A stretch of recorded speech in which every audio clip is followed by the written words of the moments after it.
Have you ever wondered why some people pray 5 times a day, yet their hearts still feel empty? Why their du'as go unanswered?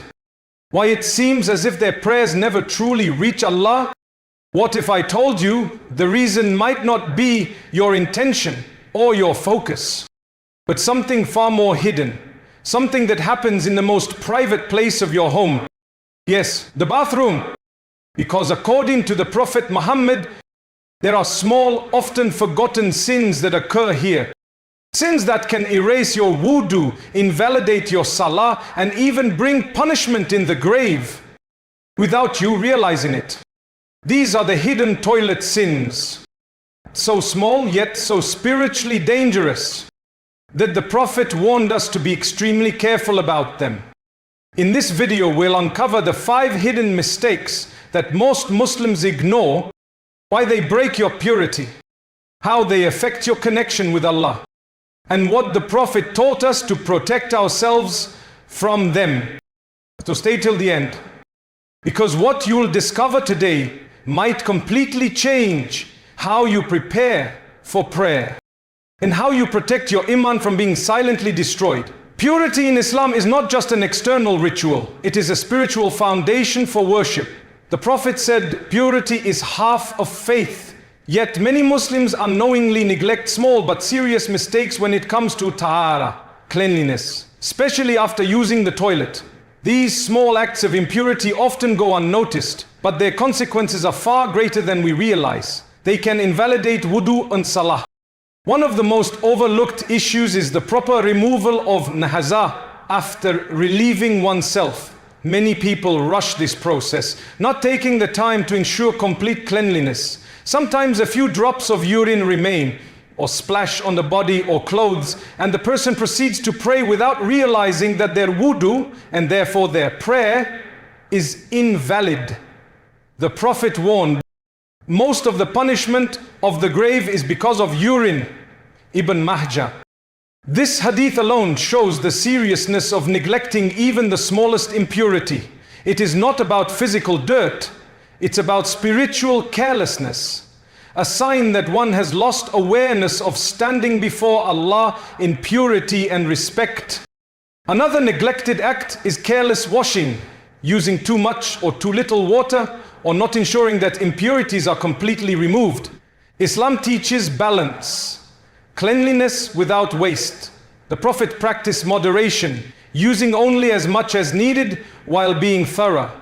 It's not the quantity of water, but the quality of attention that matters.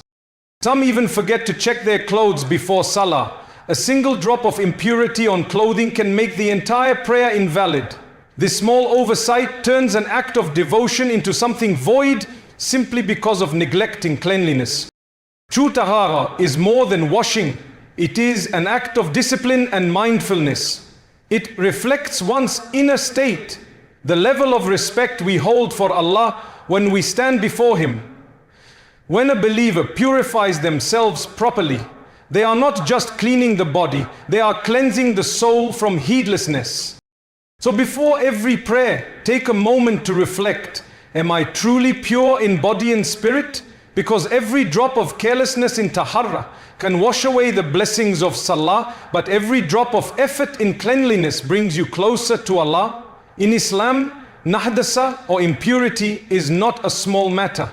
It is one of the most important aspects of a Muslim's daily life, because it directly affects the acceptance of Salah, prayer, the core act of worship. The Prophet Muhammad said, Allah does not accept prayer without purification. Replied Jalut. This shows that no matter how sincere a person's intention is, if they stand before Allah in a state of impurity, their prayer will not be accepted. Najasah can come from urine, stool, blood, or other impurities. But beyond the physical aspect, Islam emphasizes spiritual awareness, to be conscious of cleanliness in body, clothing, and surroundings. Neglecting to clean oneself properly after relieving oneself, or wearing impure clothes during prayer can invalidate worship completely. The Prophet once passed by 2 graves and said, they are being punished, but they are not being punished for something major. One of them did not protect himself from urine. Bukhari. This hadith teaches that carelessness with impurity is not just a mistake, it is a spiritual negligence that leads to serious consequences in the grave. It reflects heedlessness toward Allah's commands. Purity, or Taharah, is therefore both a physical and spiritual shield. It protects the believer from harm in this world and the next. When a Muslim takes care of cleanliness, they honor their prayer, their relationship with Allah, and their own dignity. Every drop of impurity removed, every effort made to remain clean is an act of worship and obedience. It's a reminder that Islam is not only about great deeds, it's about sincerity in small actions that reflect respect for Allah and His guidance. One of the most dangerous spiritual traps for a believer is the belief that what happens in private does not matter. But in Islam, Allah is Al-Basir, the all-seeing, and no action is hidden from His knowledge. The toilet, being a place of privacy, is also where many people commit hidden sins, not realizing that even these moments carry spiritual consequences. Allah's hidden sins is uttering Allah's name or speaking unnecessarily while in the restroom. The Prophet Muhammad strictly forbade it, as it is a place of impurity, where the remembrance of Allah should be paused out of respect. Yet many people use their phones, talk, or even play Quran recitations while inside, acts that reflect a lack of reverence. Another hidden sin is facing or turning one's back to the Qibla while relieving oneself. The Prophet said, "When you go to defecate, do not face the Qibla nor turn your back to it." Bukhari, Muslim. This act, though done unintentionally by many, shows heedlessness to a sacred direction, the direction of prayer and worship. Even worse is carelessness with cleanliness, praying while impure, leaving traces of urine, or not washing properly. These acts are hidden from people but fully known to Allah. The Prophet warned that many will face punishment in the grave because of neglect in this area. True faith is shown not only in public worship, but in private discipline. The believer knows that Allah sees him, even when no one else does. Guarding one's manners in private reflects sincerity. Salah, budkwa, nakakasti, taleh, the purest form of worship. When you purify yourself and act with respect even in solitude, you are telling Allah, I honor you when no one is watching. Islam is a complete way of life. It guides us even in the most private moments. The Prophet Muhammad taught his followers specific adab for entering and leaving the toilet, not just for cleanliness but for spiritual protection and humility before Allah. Before entering the toilet, the Prophet would say, in the name of Allah, I seek refuge in you from the male and female jinn. Bukhari. This dua serves as a spiritual shield, protecting one from unseen harm, because such places are impure and often inhabited by jinn. By remembering Allah before entering, a Muslim ensures that even this private act begins with awareness of the Creator. It is also from the Sunnah to enter with the left foot and to avoid speaking, facing, or turning one's back to the Qibla. These actions reflect modesty and respect for Allah, even when one is not engaged in prayer. Islam teaches that every part of life should carry dignity and mindfulness. After finishing, the Prophet would clean himself thoroughly, his jinja, with water or stones, ensuring complete purity, and then exit with the right foot first, saying, Ufranaka. I seek your forgiveness, O Allah, Timaredi. This simple phrase reminds the believer that every act of cleanliness is both physical and spiritual, a moment to seek forgiveness for any negligence. These etiquettes may seem small, but they carry deep meaning. They teach humility, gratitude, and self-discipline. A believer who follows them purifies not just the body, but the heart, transforming even the most ordinary moments into acts of ibadah, worship. Salah is the heart of a believer's life, the direct line between the servant and Allah. But this sacred connection depends on one essential foundation: purity, Taharah. Without it, the prayer that was meant to lift the soul becomes invalid, no matter how sincere the heart may be. The Prophet Muhammad said, prayer is not accepted without purification. Etiquette.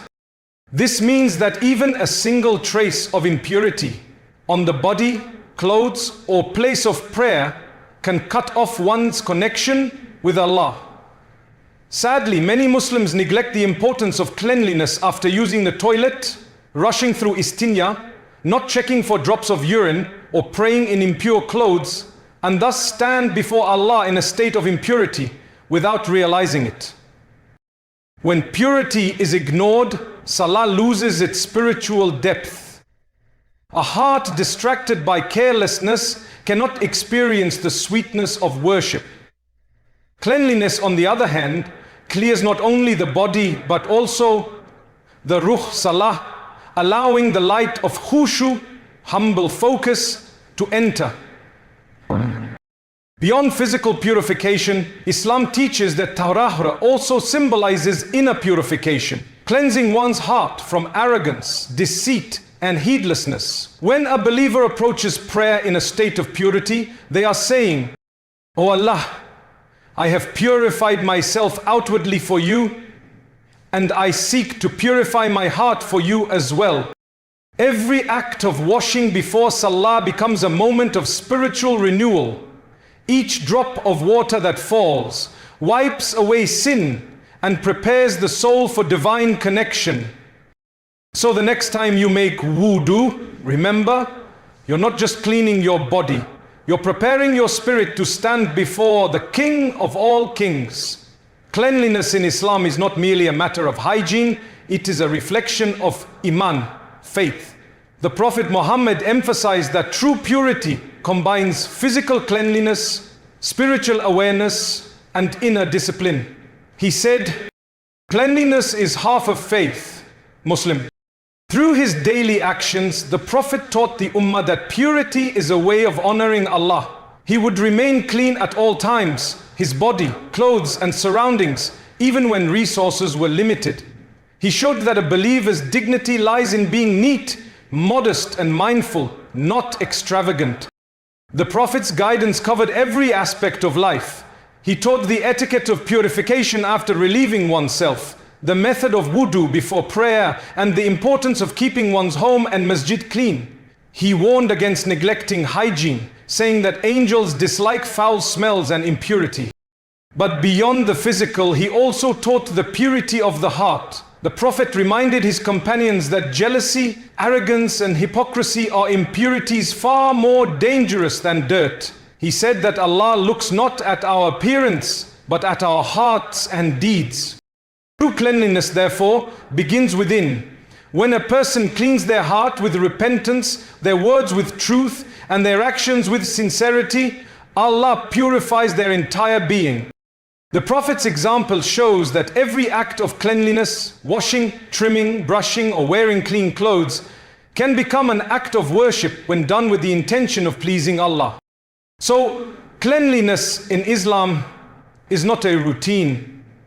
It is a reflection of faith, love, and respect for the one who created purity itself. Indeed, Allah loves those who are constantly repentant and those who purify themselves. Surah Al-Baqarah 2:22.